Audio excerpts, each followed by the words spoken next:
جو پیغمبر ہم نے تم سے پہلے بھیجے تھے ان کا اور ان کے بارے میں ہمارا یہی طریق رہا ہے، اور تم ہمارے طریق میں تغیر و تبدل نہ پاؤ گے۔ اے محمد صلی اللہ علیہ وآلہ وسلم، سورج کے ڈھلنے سے رات کے اندھیرے تک ظہر، عصر، مغرب، عشاء کی نمازیں اور صبح کو قرآن پڑھا کرو، کیونکہ صبح کے وقت قرآن کا پڑھنا فرشتوں کی حاضری کا موقع ہوتا ہے، اور بعض حصہ شب میں بیدار ہوا کرو اور تہجد کی نماز پڑھا کرو۔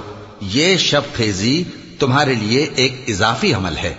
امید ہے کہ اللہ تم کو مقام محمود پر فائز فرمائے۔